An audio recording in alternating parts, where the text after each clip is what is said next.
Noticentro 1, CMI.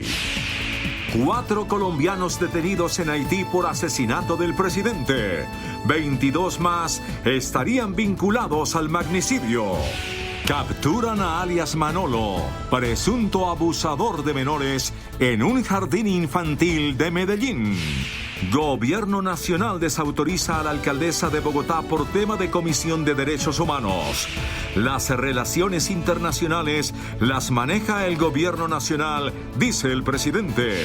Alcaldesa responde y dice que no se extralimitó. Ofrecía a Bogotá como sede de la Comisión de Seguimiento de Derechos Humanos por cortesía, afirma. Consejera presidencial Nancy Patricia Gutiérrez dice que alcaldesa no puede ofrecer sede. Expertos juristas defienden a la comisión y dicen que Colombia debe acatar a la Comisión de Derechos Humanos. Si Colombia no acepta, queda a la altura de Cuba, Nicaragua y Venezuela, afirman. Policía debe seguir en mi indefensa, dicen exdirectores de ese cuerpo. Satisfacción de Mineducación por buen regreso a clases hoy. Poca asistencia de estudiantes en Bogotá. En los barrios pobres, rebelión de padres de familia y profesores. No hubo clases. Mintrabajo y Alcaldía lanzan plan de empleo para 50.000 jóvenes en Bogotá. Exfuncionarios del INVIMA confiesan corrupción y serán testigos de la Fiscalía. Masacre en Ambalema. Asesinadas 4 personas. Envían desde África prueba de supervivencia de monja colombiana secuestrada hace 4 años. Ya pasó lo peor del tercer pico de COVID en Bogotá, dice la alcaldesa. Dictan medidas. Pfizer solicita autorización para tercera dosis de su vacuna. Bolsonaro amenaza con cancelar elecciones en Brasil. Lo que sigue con la Comisión de Derechos Humanos con Manuel José Cepeda en Pregunta Yamil. Con Claudia Palacios y Margarita Ortega. Buenas noches. Mucha atención. Al menos 26 colombianos y 2 ciudadanos estadounidenses fueron detenidos por las autoridades en Haití en las últimas horas por su presunta vinculación con el asesinato del presidente de ese país, Jovenel Moïse. El Ministerio de Elecciones de Haití presentó a los detenidos 4 de los cuales ya han sido identificados. Tras haber sido declarado el estado de sitio en Haití por el asesinato del presidente Jovenel Moïse, el primer ministro interino Claude Joseph había informado que el crimen fue llevado a cabo por hombres armados no identificados que asaltaron de madrugada la residencia de Moïse y que hablaban en inglés y en español. Este magnicidio, que ha conmocionado a la comunidad internacional, ahora impacta directamente a Colombia, pues medios locales, citando al primer ministro interino, informaron que identificaron 28 atacantes y 26 serían colombianos. Dentro de los 6 capturados hasta ahora por el crimen, hay 4 sicarios de nacionalidad colombiana. Además, se habla de 2 mercenarios haitianos con nacionalidad estadounidense y se dice que actuaron por orden de gente muy poderosa en Haití que está involucrada en el narcotráfico y el secuestro.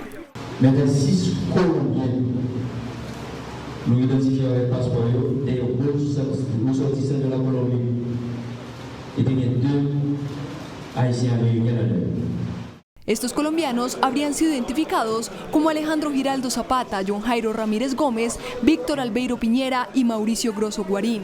Las autoridades colombianas ya se pronunciaron y aseguraron brindar toda la colaboración al gobierno de la isla caribeña. La información señala que son ciudadanos colombianos, miembros retirados del Ejército Nacional. Se preste la colaboración en el desarrollo de esta investigación para que se esclarezcan estos hechos. Entre tanto, el juez encargado del informe forense del asesinato del presidente informó que el cadáver tenía 12 orificios realizados con armas de gran calibre y también de 9 milímetros. En Colombia, hace pocos minutos fue capturado en el municipio de Santa Rosa de Osos Ismael Darío Lopera, conocido como Manolo, quien es señalado de haber abusado sexualmente de varios menores en un jardín infantil de Medellín. Las autoridades ofrecían 50 millones de pesos de recompensa por información sobre su paradero. El alcalde de Medellín, Daniel Quintero, anunció que la captura de Ismael Lopera, alias Manolo, se hizo hoy en el municipio de Santa Rosa de Osos, norte de Antioquia.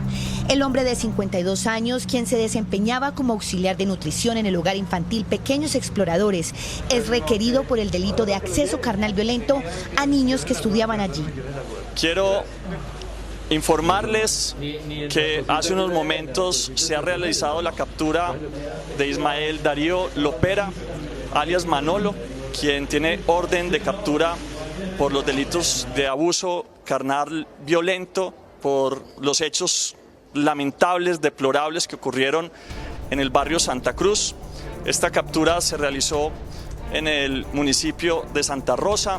Vamos a pagar una recompensa por la información que nos permitió precisamente la captura. No vamos a permitir que se vulneren los derechos de los niños. No vamos a permitir más garabitos en Colombia. Las denuncias contra alias Manolo por abuso sexual infantil hoy ascienden a 50. La captura se hizo 3 días después de expedirse la orden. Un nuevo roce se presentó entre el Gobierno Nacional y la Alcaldía de Bogotá, esta vez por el informe de la Comisión Interamericana de Derechos Humanos sobre lo ocurrido durante el paro nacional y por el hecho de que la alcaldesa aceptara las recomendaciones de la CIDH y acogiera el mecanismo de seguimiento que está anunciando. A través de una carta, la vicepresidenta y canciller Marta Lucía Ramírez aseveró que solo es potestad del presidente realizar este tipo de invitaciones y que la comisión de seguimiento no es presencial. Nuestro corresponsal en Washington, Jaime Moreno, con los detalles. Jaime, buenas noches. Hola, ¿qué tal? Muy buenas noches. La vicepresidenta Marta Lucía Ramírez le dijo a la alcaldesa de Bogotá que el único encargado de manejar las relaciones internacionales es el presidente de Colombia, y además de esto le dijo que tampoco es procedente la oferta que ella le está haciendo a la CIDH de que se establezca una misión de verificación de derechos humanos en Bogotá, porque eso no lo está solicitando la CIDH. La vicepresidenta Marta Lucía Ramírez manifestó su sorpresa por la oferta de la alcaldesa de Bogotá, Claudia López, de ofrecerle a la Comisión Interamericana de Derechos Humanos que instalara en la ciudad de Bogotá el mecanismo de seguimiento a las recomendaciones sobre la situación de derechos humanos en Colombia. La única persona que lidera las relaciones internacionales del país y la relación del Estado colombiano con cualquier organismo internacional es el presidente de la República. Lo segundo, que la Comisión Interamericana ha dicho que tendrá un mecanismo de seguimiento, pero será un mecanismo de seguimiento interno en Washington, acá. Pero ellos en ningún momento ni han sugerido ni han pedido tener un mecanismo de seguimiento en Colombia. Luego, pues no hay lugar a ofrecerles que el mecanismo de seguimiento se haga en Bogotá. Ustedes saben que Colombia tiene una gran cantidad de agencias de Naciones Unidas. Tenemos además la oficina de la alta comisionada en derechos humanos. Tenemos una relación permanente y muy constructiva y muy respetuosa con la CIDH, de tal manera que Colombia realmente cree que en su fortaleza institucional, en la independencia de su poder judicial, en la independencia de los organismos de control. En la rueda de prensa, la vicepresidenta compartió con los medios de comunicación la carta de 2 hojas que le envió a la alcaldesa mayor de Bogotá. Es el presidente de la República el único que tendría la atribución constitucional y legal de aceptar la instalación en Colombia de un mecanismo de seguimiento de un órgano internacional de cualquier tema.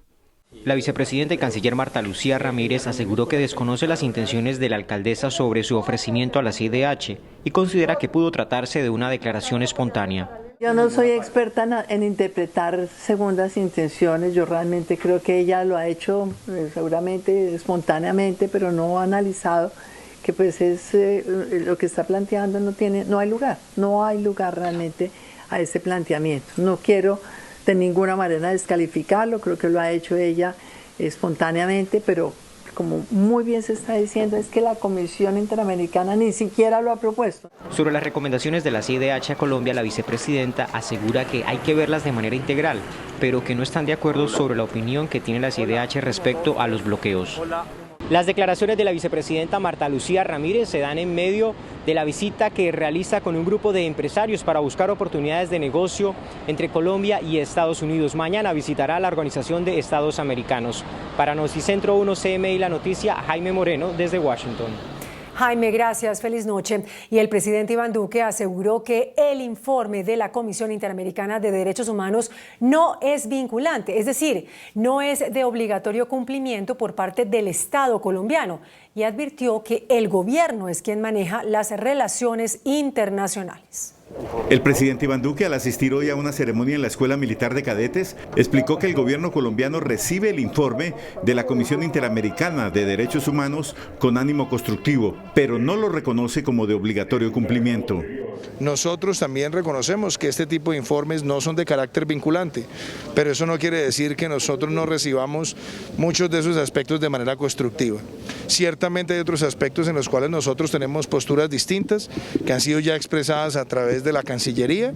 Advierte que la alcaldesa de Bogotá, Claudia López, no puede tomar la decisión de aceptar la instalación en la ciudad de una comisión de seguimiento de los derechos humanos. Yo no voy a entrar en controversias con gobernantes locales, Carlos.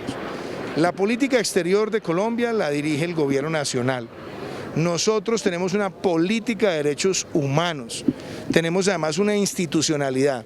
La Defensoría del Pueblo cumple su tarea y además a nivel territorial también hay personerías y hay entidades que cumplen ese tipo de tareas. Frente a los excesos de la fuerza pública que son criticados por el informe, el presidente Duque lamenta que no se condene también la violencia contra los policías.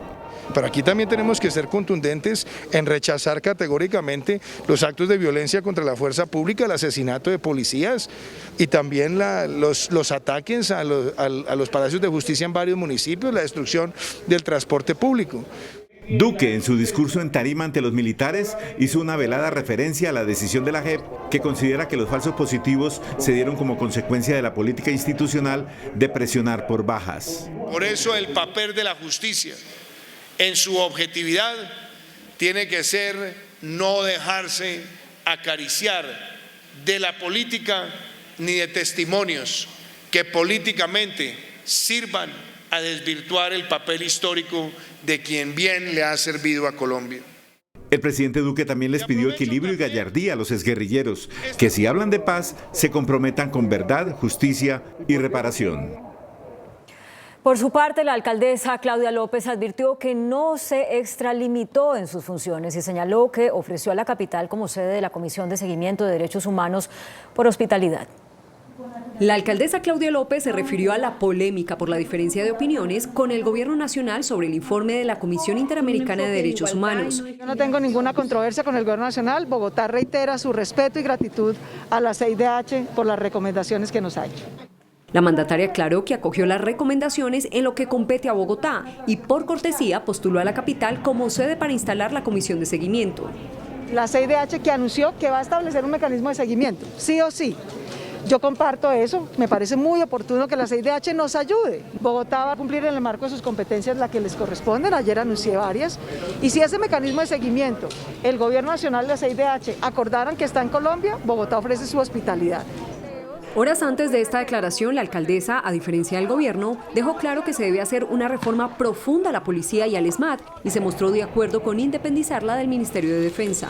Que los desmilitarice y en cambio los fortalezca como organismos civiles y civilistas, garantes de la convivencia y derechos humanos de la ciudadanía e independientes del Ministerio de Defensa. Además, solicitó al gobierno prohibir el uso de balas de goma por parte del ESMAD, que han causado más de 30 lesiones oculares, y anunció cámaras corporales para vigilar las acciones de los uniformados en las protestas. Deban portar, usar y registrar bodycams, de manera tal que se registre todo su accionar y procedimientos. Aunque la CIDH dice que se deben tolerar los bloqueos, la alcaldesa dijo que en Bogotá no están permitidos ni se permitirán las interrupciones a la movilidad. Pues sin autorización del gobierno, la alcaldesa Claudia López no puede ofrecer a Bogotá como sede de una comisión de seguimiento de los derechos humanos. Así lo afirmó la consejera presidencial Nancy Patricia Gutiérrez. El gobierno colombiano no autoriza a la alcaldesa de Bogotá a ofrecerse como anfitriona de la comisión de seguimiento que anunció la CIDH y tampoco podría imponerla, según declaró la consejera presidencial para los derechos humanos Nancy Patricia Gutiérrez. No se trata de imposición, la presidenta de la CIDH fue muy clara, esto hay que coordinarlo con el gobierno nacional y obviamente la competencia está en cabeza de la Cancillería, es decir, de la vicepresidenta y ministra de Relaciones Exteriores. Una delegación de 6 senadores del Congreso de los Estados Unidos se reunió esta tarde con el presidente Duque y le ofreció su respaldo institucional. Terminamos la reunión con una delegación del Senado de los Estados Unidos, su equipo técnico, el embajador de los Estados Unidos, manifestaron todo su apoyo para Colombia como un Estado social de derecho y obviamente reconocen los esfuerzos que ha hecho el gobierno en materia de salud, de vacunación, los esfuerzos en la lucha contra el narcotráfico y de igual manera el presidente Duque agradeció el apoyo que ha recibido. La consejera Nancy Patricia Gutiérrez anotó que los congresistas fueron informados de la posición de Colombia frente al informe de la CIDH.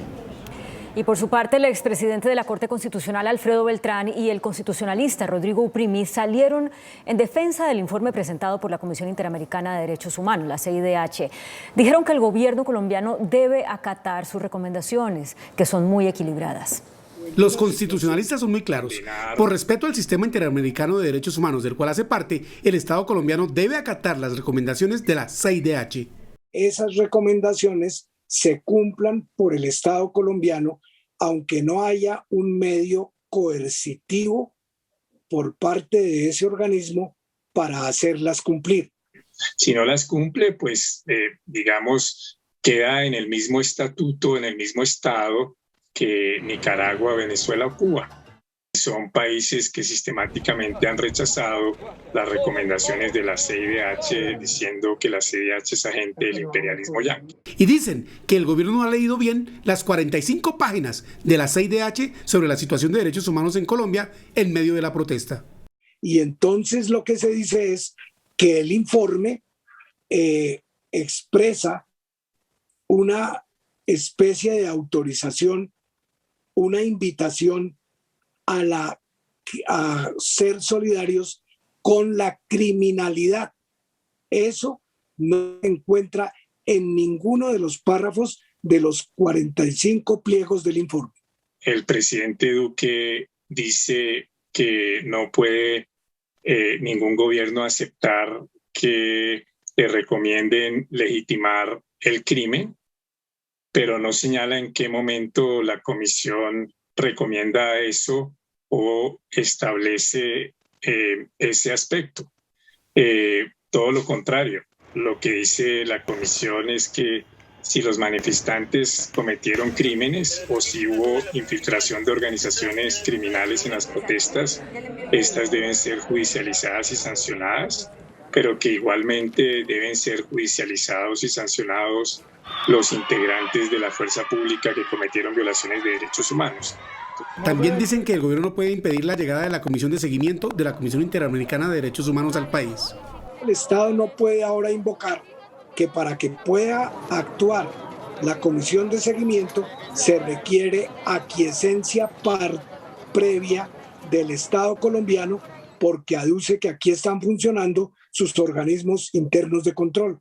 Pues si se hace comisión de seguimiento y aquí se llega a la conclusión de que no hay ninguna violación de los derechos humanos, ese sería el informe posterior de una comisión de seguimiento.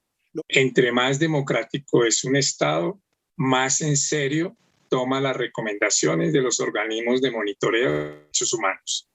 Entre más autoritario y dictatorial es un Estado, menos las toma en serio y más las rechaza como intromisiones sesgadas de los organismos de supervisión.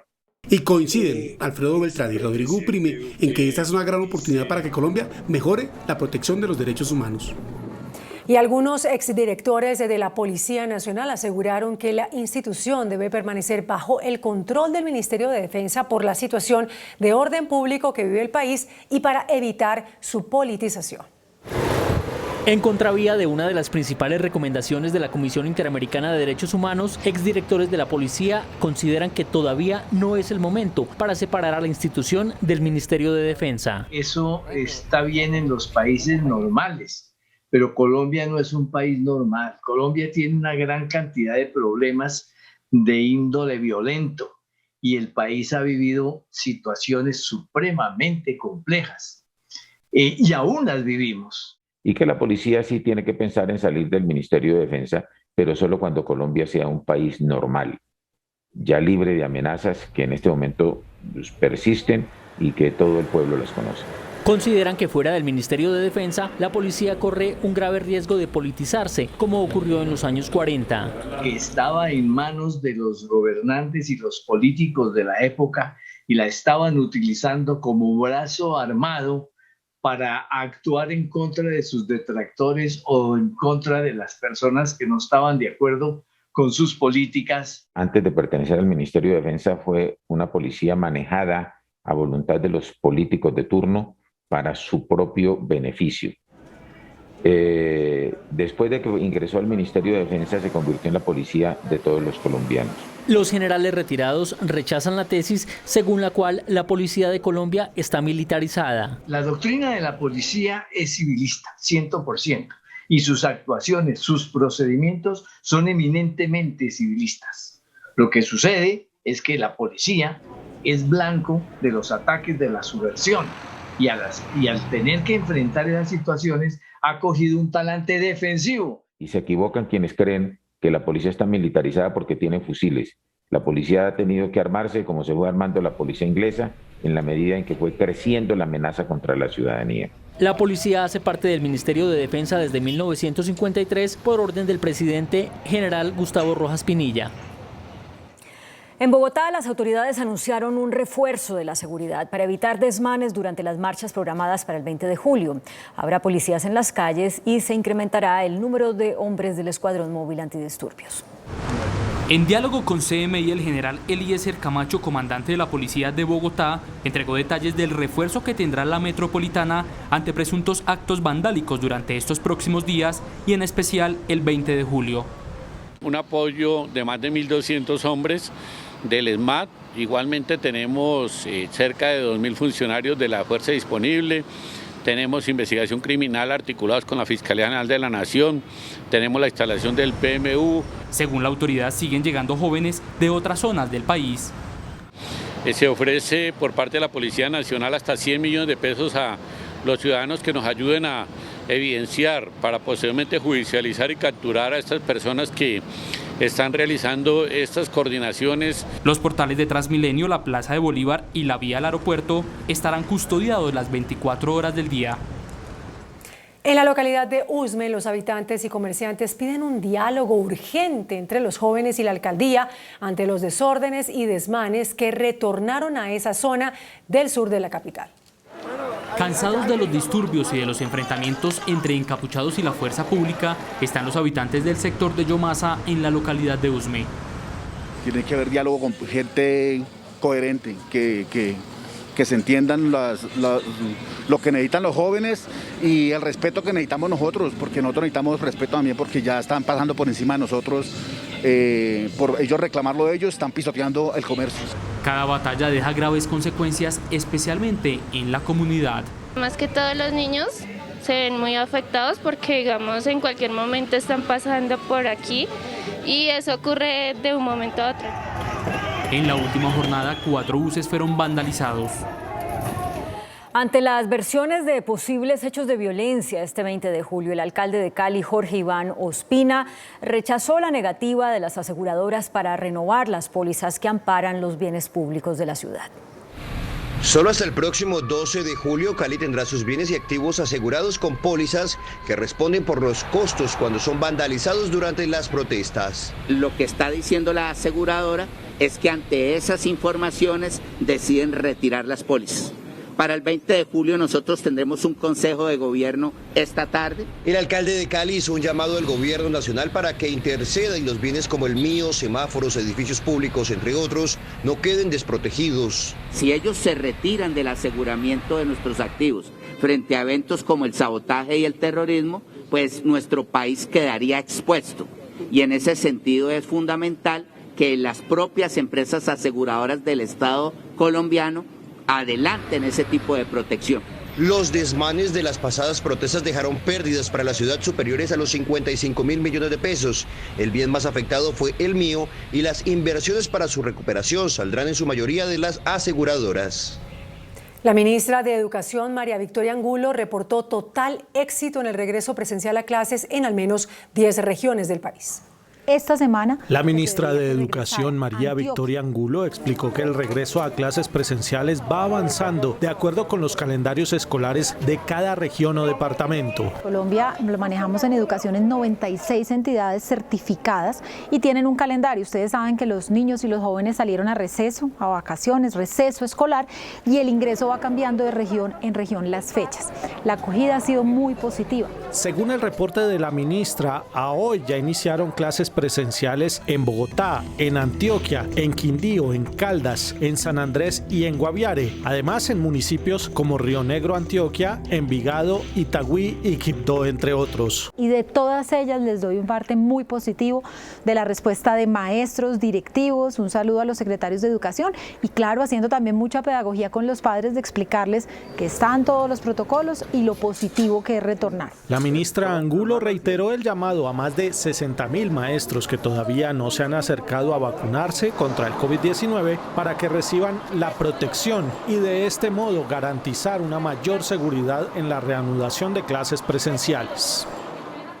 En Bogotá se reactivaron las clases presenciales, pero con poca asistencia por parte de los alumnos y algunas demoras en el ingreso a los planteles educativos.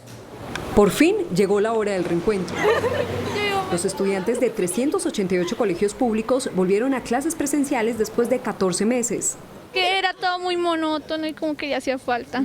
Aunque se trataba de los mismos colegios, los mismos docentes y compañeros, la experiencia fue completamente diferente.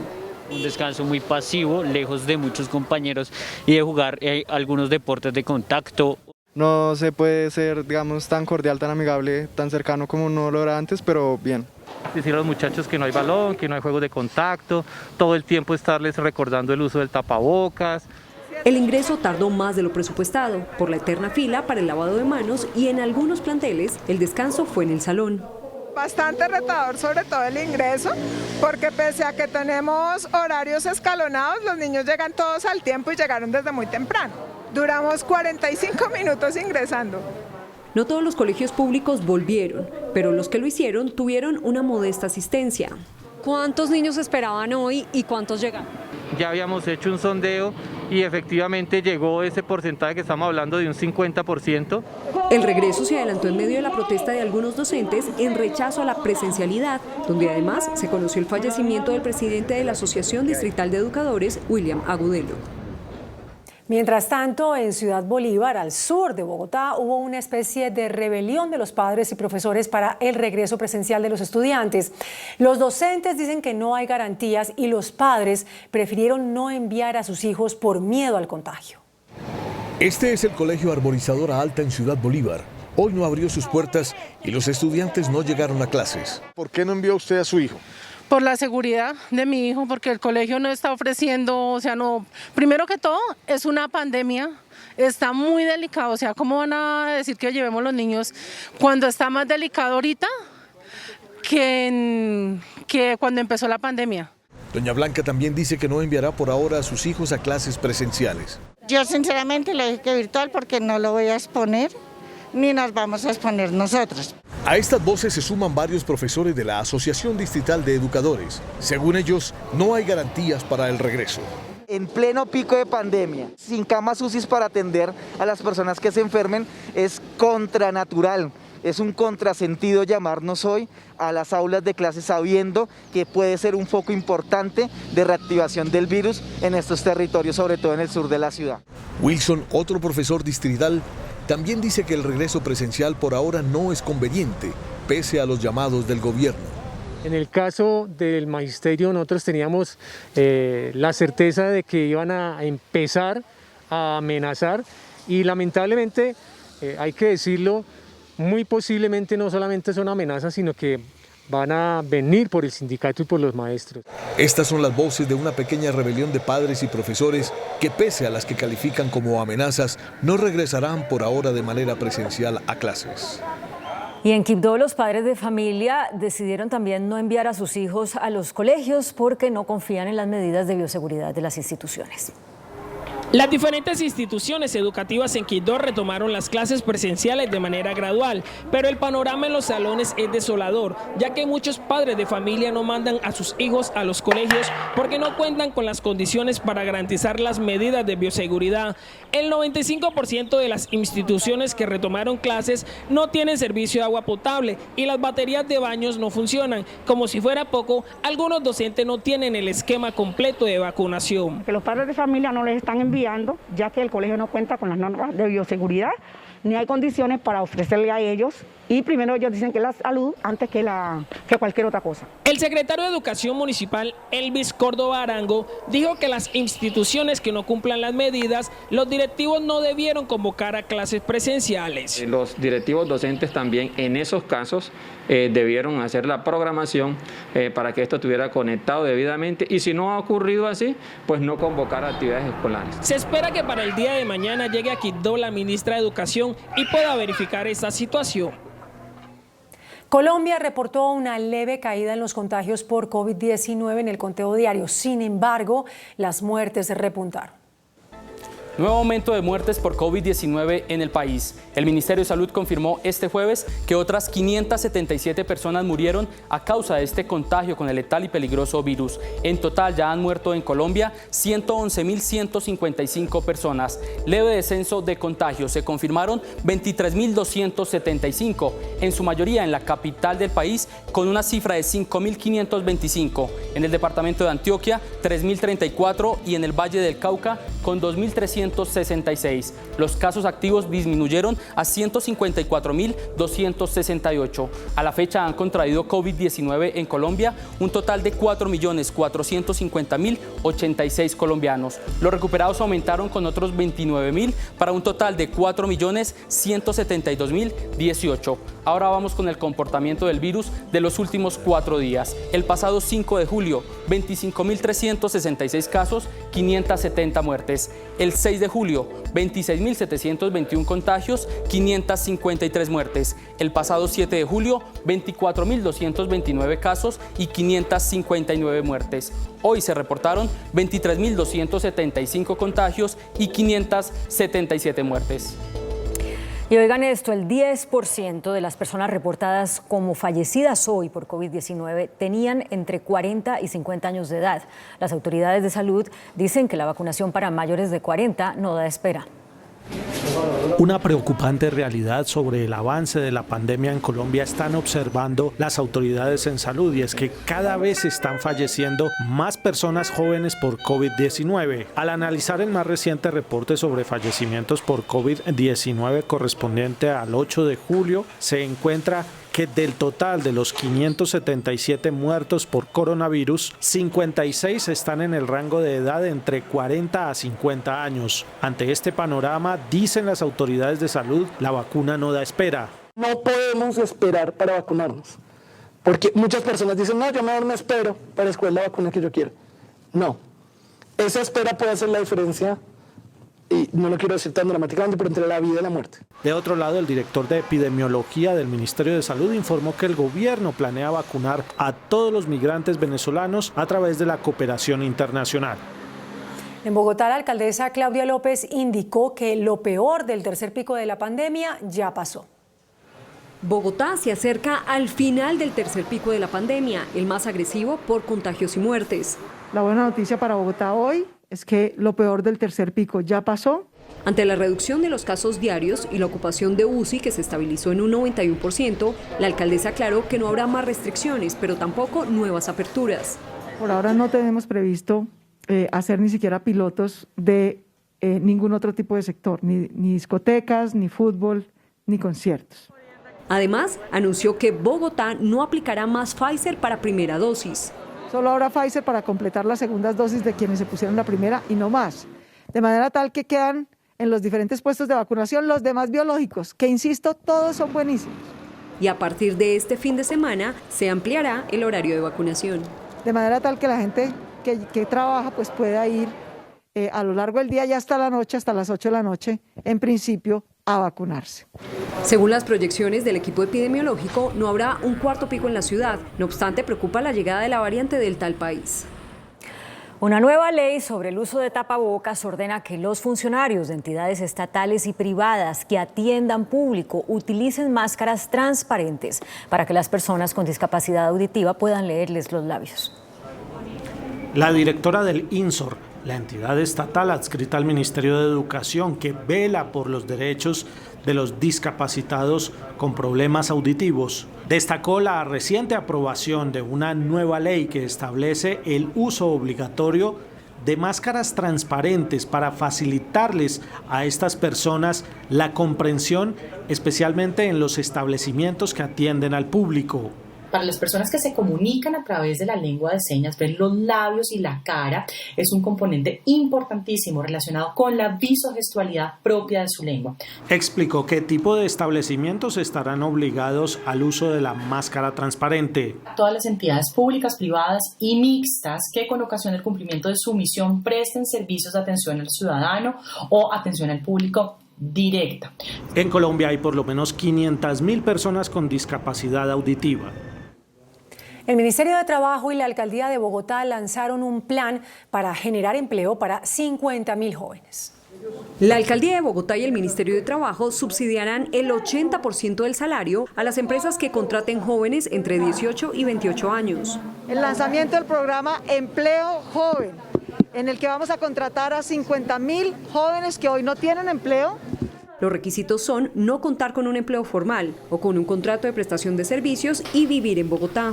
La selección la van a hacer las cajas de compensación familiar, que son quienes reciben la oferta a las empresas, la demanda a los jóvenes y hacen el feliz matrimonio de empresas que necesitan jóvenes para emplearlos y jóvenes que necesitan empleo.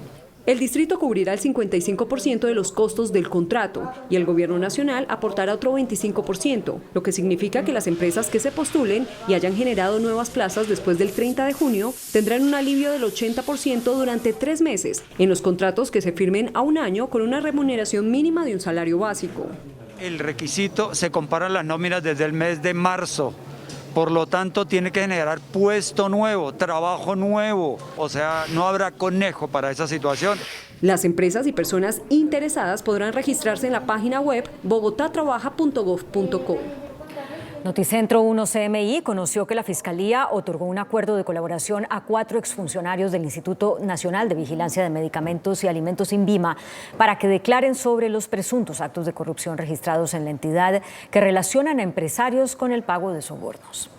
La Fiscalía le otorgó un principio de oportunidad a 4 exfuncionarios del INVIMA y empresarios vinculados con actos de corrupción para lograr fraudulentamente registros sanitarios de medicamentos y otro tipo de productos. El rol de los servidores en la empresa delictiva era de alterar documentos con el fin de obtener registros, certificaciones y permisos. El acuerdo cobija a Alicia Celis, Jorge Iván Sánchez, Hernán Herrera y Ana Gómez. Ellos tendrán que declarar para revelar qué empresarios pagaron sobornos al INVIMA. Pese al acuerdo, la defensa de Lisset Peñaranda, otra de las personas que buscaba colaborar con la Fiscalía, asegura que su cliente fue la primera persona que anunció delación. La primera en declarar y en aportar importantes elementos materiales probatorios, así como nutrida información en aras de colaborar con la justicia a la Fiscalía General de la Nación. Peñaranda también llegó a un acuerdo para aceptar cargos y confesar que ayudó a hacer trámites en el INVIMA. En el Tolima, una masacre se registró en las últimas horas. 4 personas fueron asesinadas en Ambalema. 4 hombres fueron asesinados esta mañana en zona rural de Ambalema, al norte del Tolima. Según las autoridades, 2 de las 4 víctimas mortales fueron atacadas a bala por los homicidas y los otros 2 eran campesinos que pasaban por el sitio de los hechos. El caso de hoy, al parecer iban a sicariar a una persona.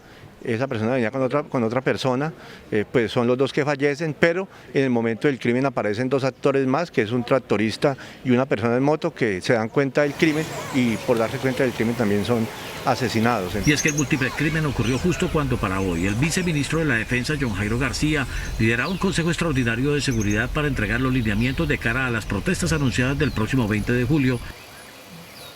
Falleció en las últimas horas la líder social Derly Pastrana, quien había sido víctima de un atentado el pasado 15 de junio.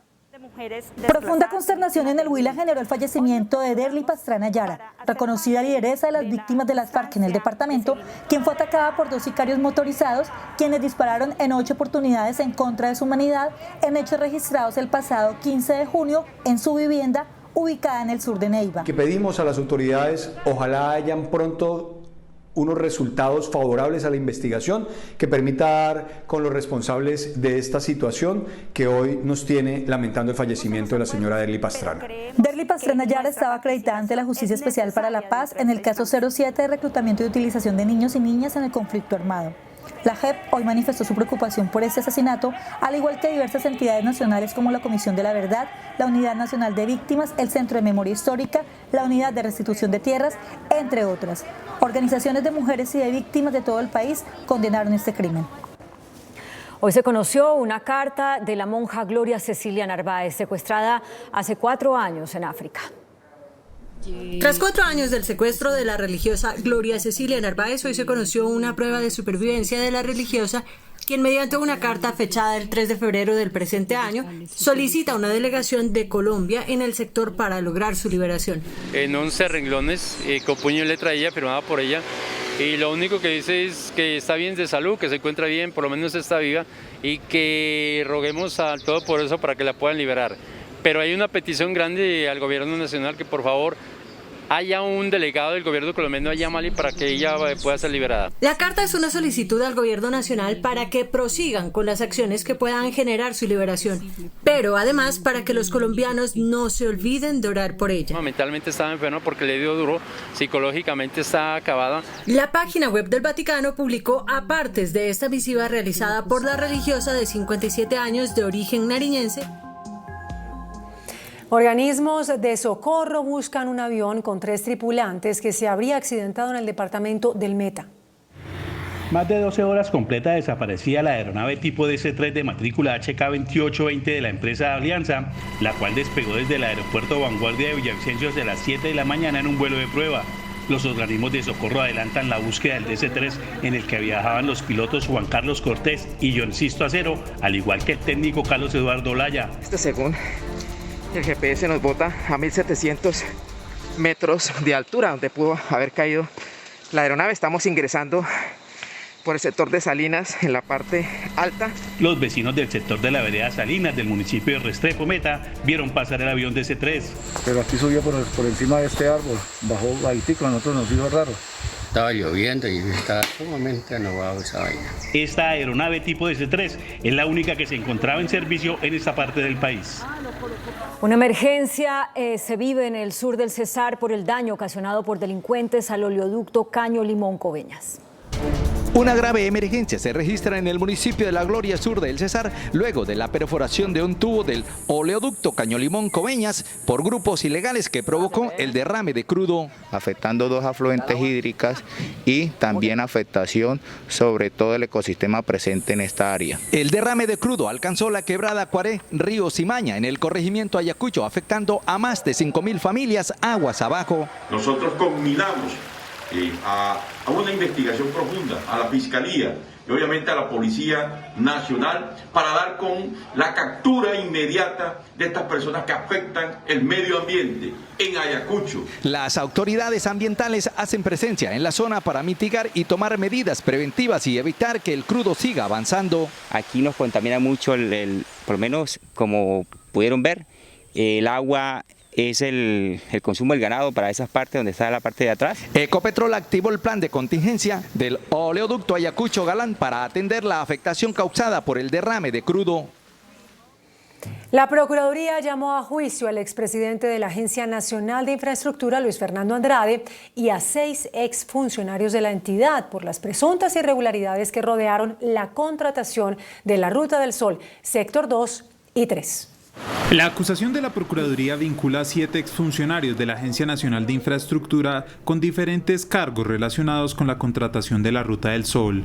El primer hecho está vinculado con el convenio del Sector 2, el siguiente con las reuniones que habría tenido Luis Fernando Andrade con el exdirectivo de Odebrecht, Heliberto Martorelli. El tercer cargo con la entrega de 100 millones de pesos por parte de Ñoño Elías a Juan Sebastián Correa. Y el último hecho investigado tiene relación con la contratación del Sector 3 de la Ruta del Sol. Entre los vinculados está el expresidente de la ANI, Luis Fernando Andrade, el exvicepresidente Germán Córdoba y los exfuncionarios Alexandra Lozano, Andrés Figueredo, Camilo Mendoza, David Montaño y Juan Sebastián Correa. Sobre Andrade, la Procuraduría indicó lo siguiente.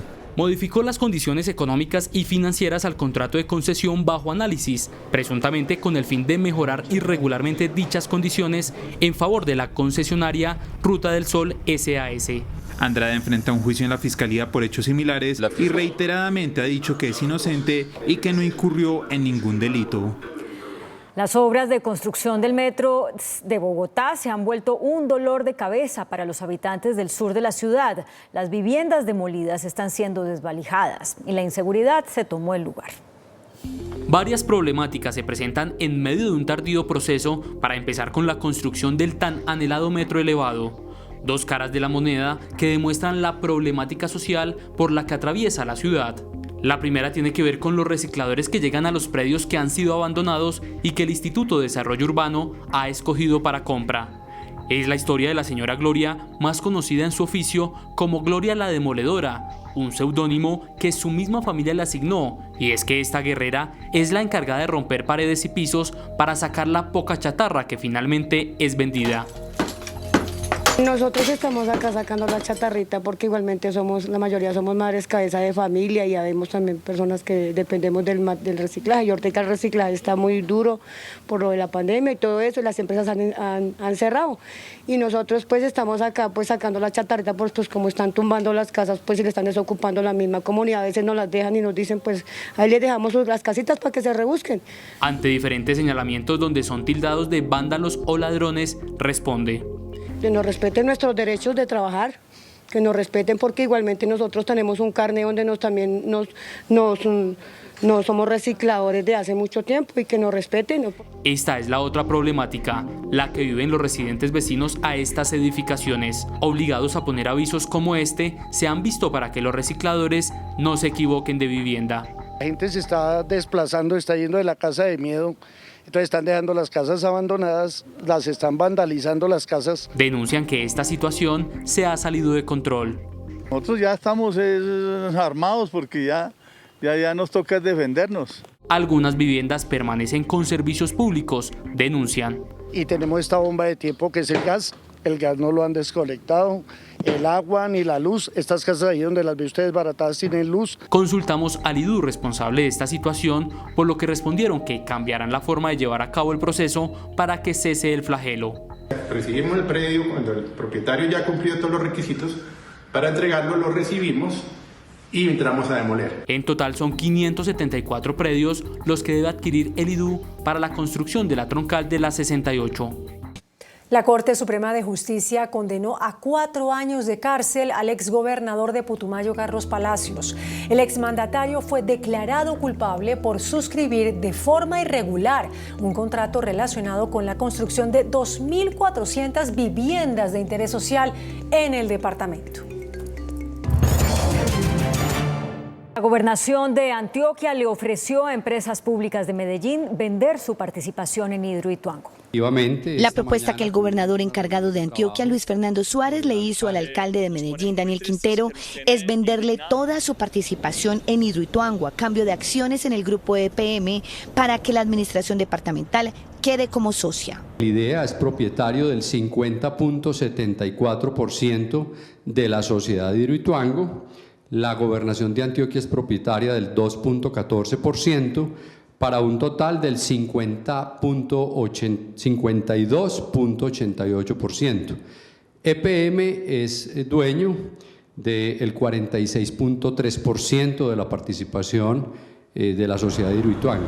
Según el gobernador, la propuesta se dio debido a que EPM, como constructor del proyecto hidroeléctrico, tiene obligaciones con la sociedad Hidroituango que no han sido cumplidas y son motivo de varias demandas de esta sociedad contra EPM. Con la venta accionaria se evitarían conflictos jurídicos. Amigo de la experiencia. El Banco Amigo quiere facilitarle la vida con un portafolio pensado en usted. Conozca más en www.subancoamigo.com. Banco Caja Social, su banco amigo. El superintendente encargado de sociedades, Carlos Gerardo Mantilla, reveló que al cierre de 2020 las grandes empresas disminuyeron sus ganancias por cuenta de la pandemia.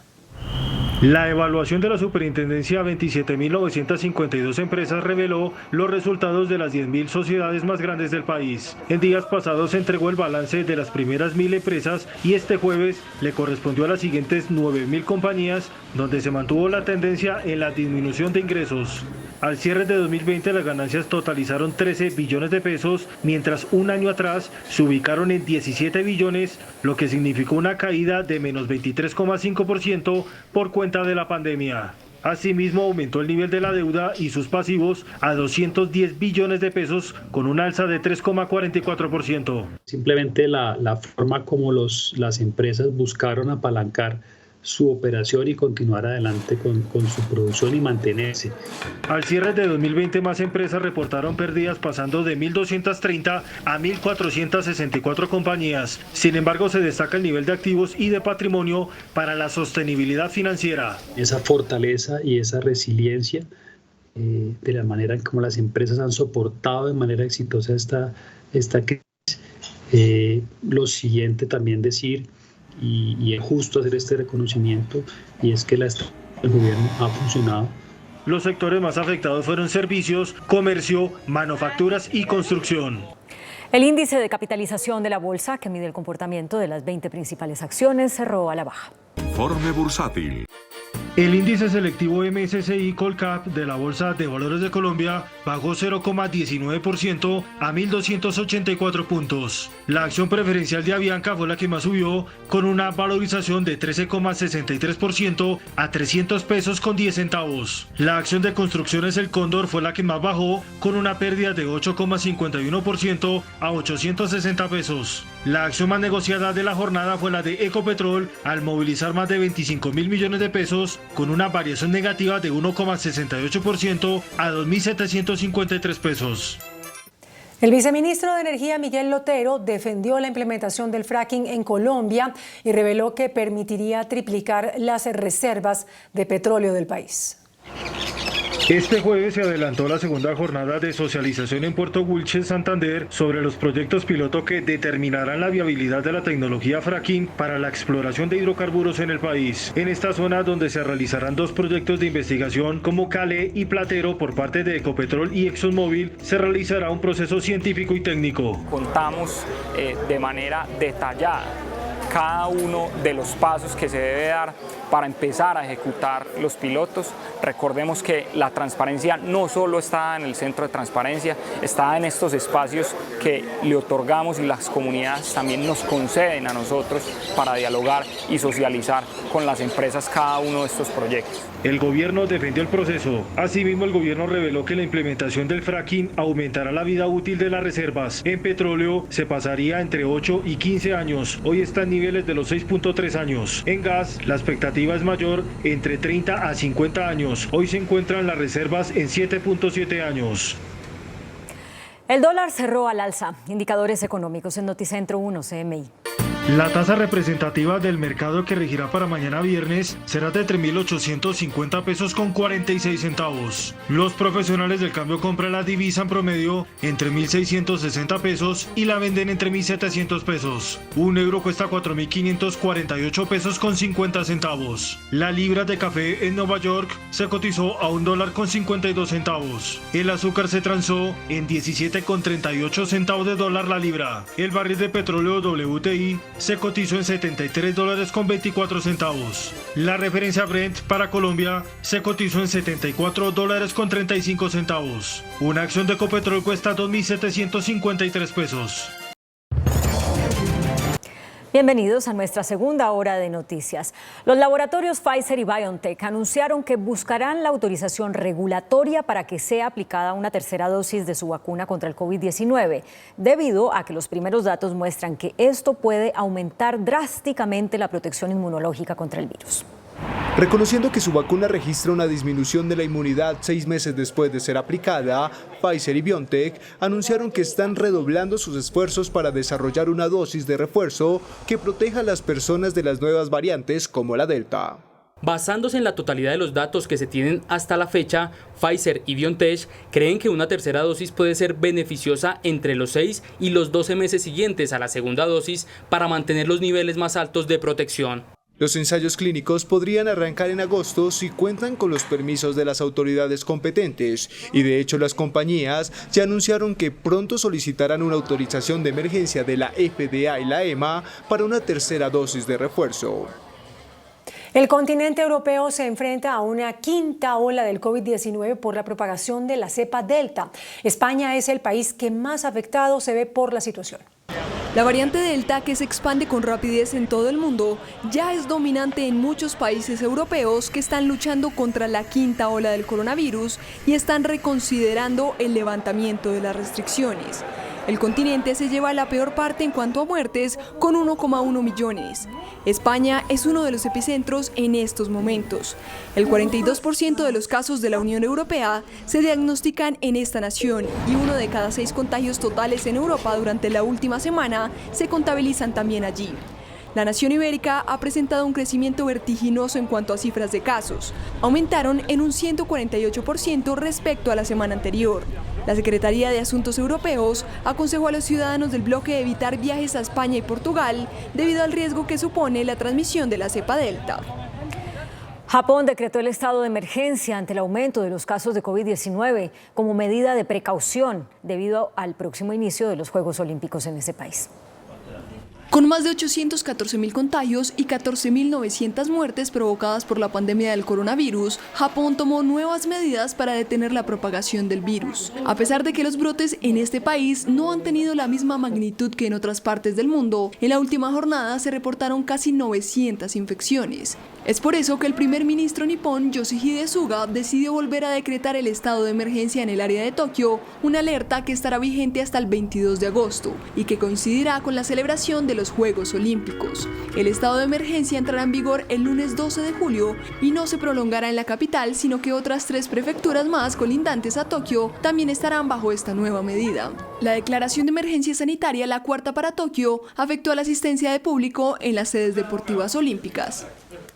La Comisión Económica para América Latina y el Caribe proyecta un crecimiento económico del 5.2% para la región este año.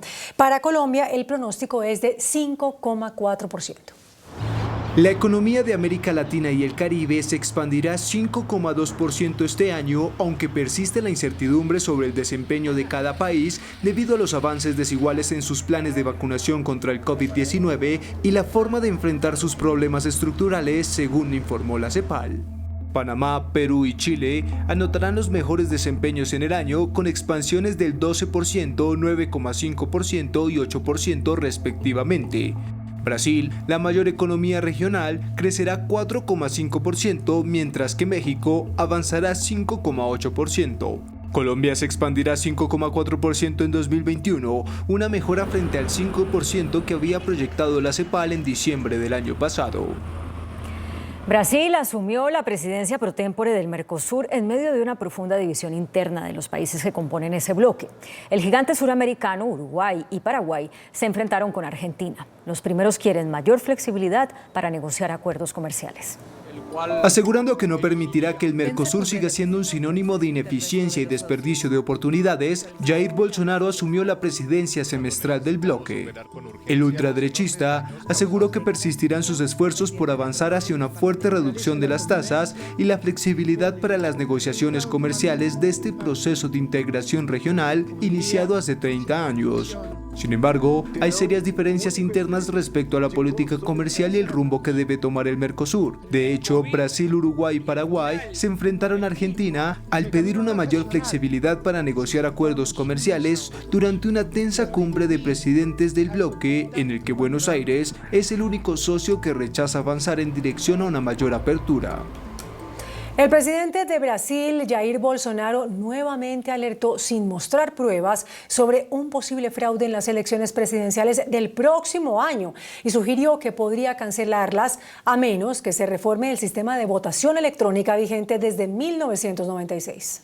O hacemos elecciones limpias en Brasil o no las hacemos en absoluto. Con esta afirmación, el presidente Jair Bolsonaro no descartó desconocer las presidenciales de 2022. De hecho, el mandatario amenazó con cancelarlas si no se reforma el sistema de votación electrónica del gigante suramericano vigente desde 1996 y sobre el cual Bolsonaro ha manifestado insistentemente sus dudas. De hecho, el ultraderechista denuncia sin pruebas un fraude en las elecciones de 2018 en las que se impuso, pero asegura que debería haber ganado sin una segunda vuelta. Ante los cuestionamientos, el Tribunal Electoral de Brasil le ordenó el mes pasado que presentara cualquier evidencia. Sin embargo, Bolsonaro no ha hecho pública ninguna prueba. 2 aviones rusos irrumpieron en una reunión entre el presidente español Pedro Sánchez y su homólogo de Lituania, Gitanas Nausėda. En medio de una conferencia entre el presidente español Pedro Sánchez y su homólogo de Lituania, Gitanas Nausėda, en la base de la OTAN, se presentó una alerta ante la presencia de 2 aeronaves no identificadas, previsiblemente procedentes de Rusia. Sánchez interrumpió el discurso de Nausėda para decirle que era una advertencia real. Luego de eso, los pilotos españoles accedieron corriendo al hangar anunciando una alarma ante la presencia de 2 aviones. Uno de los pilotos subió al caza con la misión de identificar las aeronaves de procedencia rusa. La comparecencia se pudo reanudar unos 25 minutos después y se confirmó que los aviones no tenían plan de vuelo ni se comunicaron con los controladores aéreos. El Supremo de México declaró inconstitucional la penalización del aborto por violación en el estado de Chiapas. La puerta a la interrupción legal del embarazo sin límite temporal en casos de violación fue abierta por la Suprema Corte de México al declarar inconstitucional un artículo del Código Penal del Estado de Chiapas que impidió abortar en 2017 a una menor con parálisis cerebral víctima de abuso sexual. Según el Supremo, la limitación temporal para la interrupción legal del embarazo producto de una violación constituye un acto de violencia contra la mujer que atenta contra sus derechos al libre desarrollo de la personalidad y a la salud mental. Aunque la sentencia solo tiene efectos sobre las querellantes y el Código Penal de Chiapas, los argumentos planteados sirven como referente para futuros amparos por esta misma causa dependiendo de las circunstancias. Causó sorpresa el aumento del desempleo en Estados Unidos. Se esperaba que en la última medición las solicitudes de subsidios por desocupación hubieran caído. Contradiciendo las previsiones de los analistas que esperaban una nueva caída de los desempleos para la última semana en Estados Unidos, el Departamento del Trabajo informó que las solicitudes semanales de subsidio por desempleo volvieron a subir y es una señal de que el mercado laboral sigue inestable. Entre el 27 de junio y el 3 de julio, 373,000 personas solicitaron prestaciones por desempleo, un incremento de 2,000 respecto a la semana previa. Muchos desempleados aseguran no poder volver a trabajar porque no pueden conseguir una guardería para dejar a sus hijos este verano. Los analistas que esperaban una nueva caída a 350,000 solicitudes no tuvieron en cuenta el contexto de las vacaciones y la fiesta nacional del 4 de julio.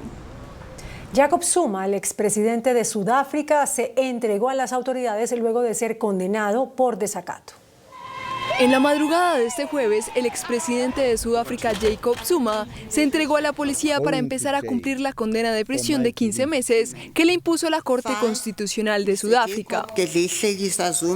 El exmandatario fue condenado el pasado 29 de junio por desacato al tribunal después de que desafiara una orden de comparecencia ante un panel judicial que investigaba la corrupción durante su mandato entre 2009 y 2018. Poco antes de la fecha límite, un convoy de vehículos en el que iba integrado el coche de Zuma salió de su residencia.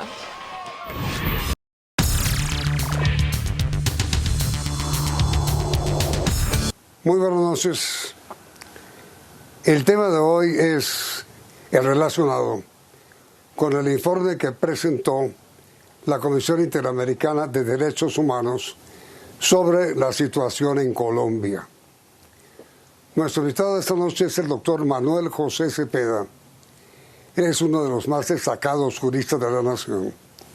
Fue presidente de la Corte Constitucional y además fue corredactor de la Constitución que nos rige, la del año 91. Doctor Manuel José, muy buenas noches. ¿Qué piensa usted, doctor Cepeda, del informe de la Comisión Interamericana de Derechos Humanos sobre nuestro país? Muy buenas noches, Yamid. Me parece que el informe es extenso, quizás tiene un lenguaje que ofrece discusión, que puede generar resistencias según la lectura que se haga, pero creo que el informe tiene aspectos que no han sido resaltados y que deben ser subrayados, Yamid. Por ejemplo, a mí me sorprendió que el informe condenara que algunos bloqueos hayan comprometido gravemente los derechos de terceros en su vida, en la provisión de alimentos, en la potabilización del agua, en la salud, como lo dice el informe en el párrafo 154. Y me gustó que el informe hubiera condenado con esa palabra ciertos bloqueos. También me gustó que el informe hubiera, por supuesto, dicho que la fuerza pública tiene que actuar con proporcionalidad. La fuerza legítima del Estado debe usarse con mesura, con respeto a los derechos humanos, por supuesto, y con proporcionalidad. También me gustó ese otro aspecto del informe.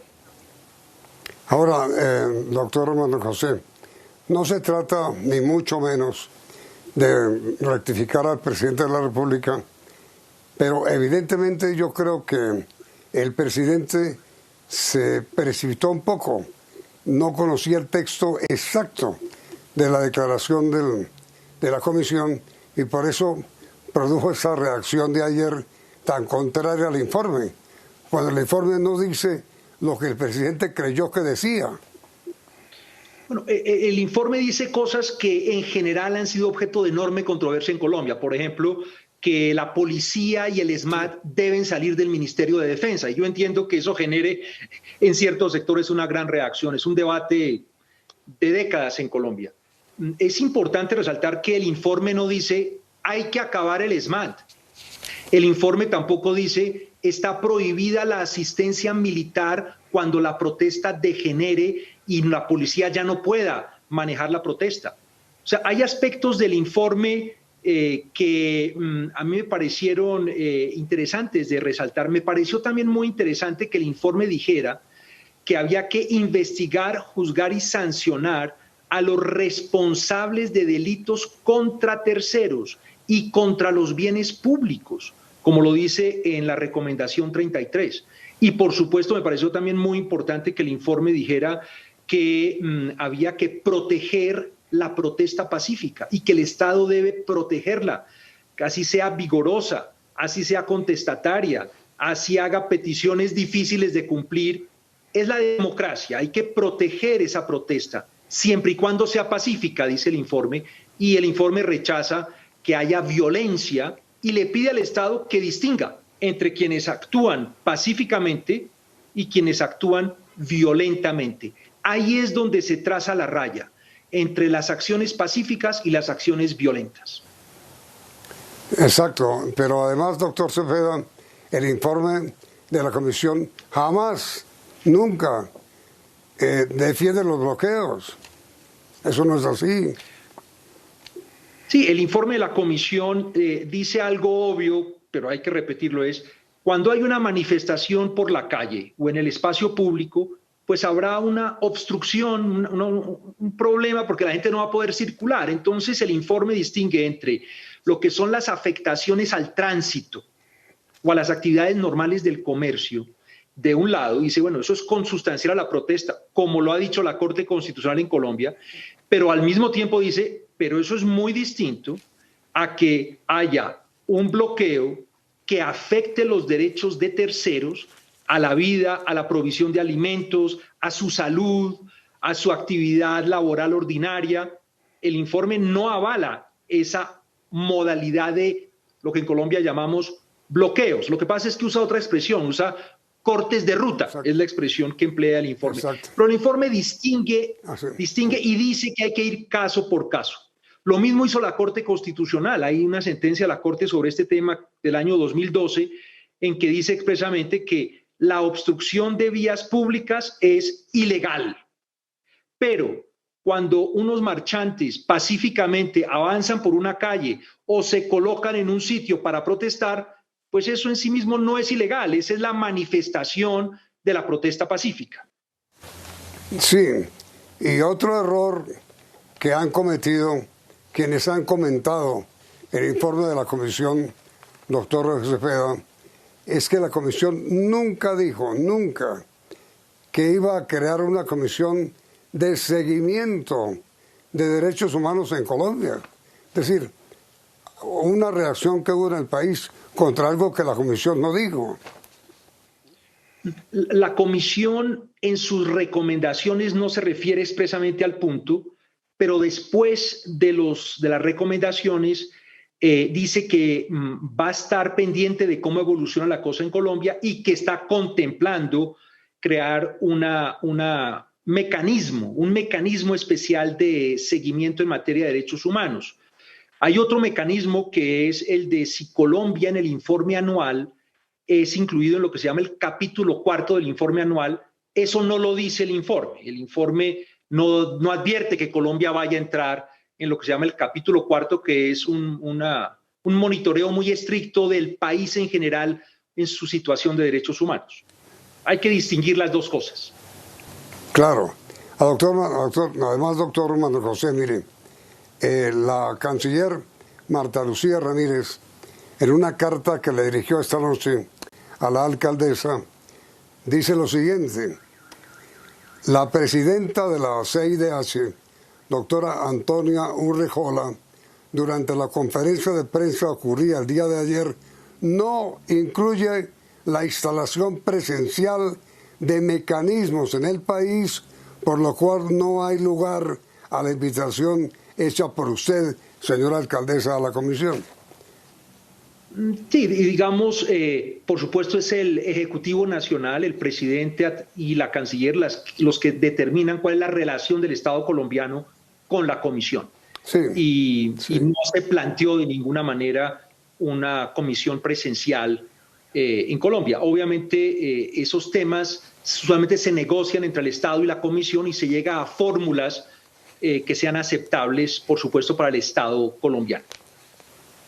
Sí, pero es que la canciller dice que la comisión no anuncia que va a crear una comisión, sino que contempla, no es que anuncie. Claro, exactamente. Y yo creo que un tema muy importante es hacer un análisis de este informe cuando ya hayan bajado la temperatura, ¿no es cierto? Entiendo que es un tema muy polémico. Cuando haya bajado la temperatura, hacer un estudio cuidadoso del informe, lo que plantea allí.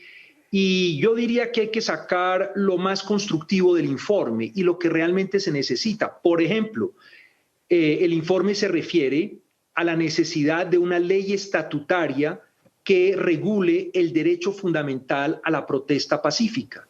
La Corte Constitucional desde el año 2017 dijo que se necesitaba en Colombia una ley estatutaria para regular ese derecho.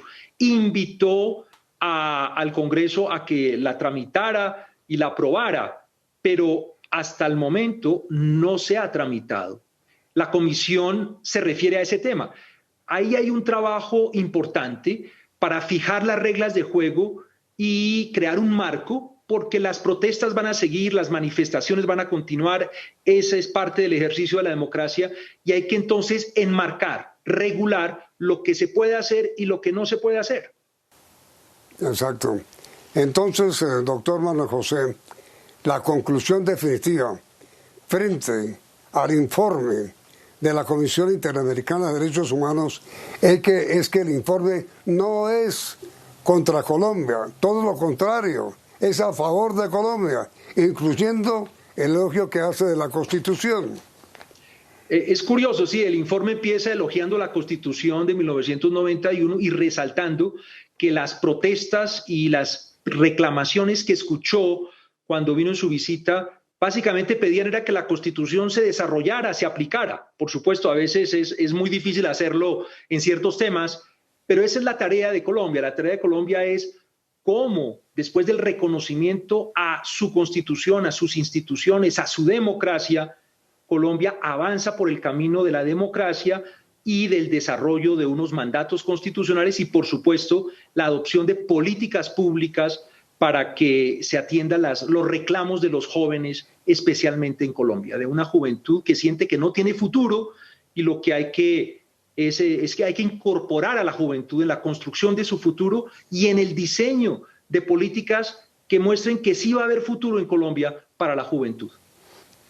Ahora, miren, la pregunta final, doctor Manuel José. En general, y a pesar de las críticas que han hecho algunos sectores o personalidades nacionales, en general, ¿usted considera que el informe de la Comisión Interamericana de Derechos Humanos es bueno para el país?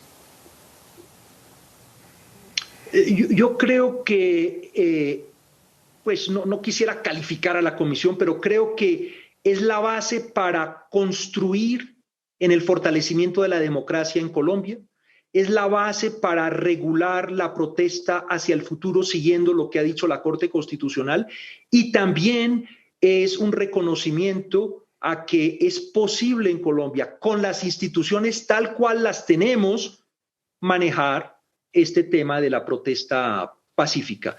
No vi en el informe una sugerencia exagerada. La más polémica es que la policía salga del Ministerio de Defensa y que el SMAT salgan del Ministerio de Defensa.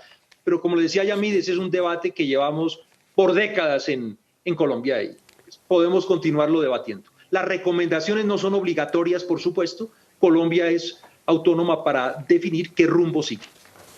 Doctor Manuel José Cepeda, muchísimas gracias por haber aceptado su invitación. Muy amable, doctor Manuel. Muchas gracias, Yamid, por la invitación. Hasta luego. Hasta luego. Y a ustedes, televidentes, también muchas gracias por la sintonía. Y los invitamos a continuar aquí, en Noticentro 1 CN.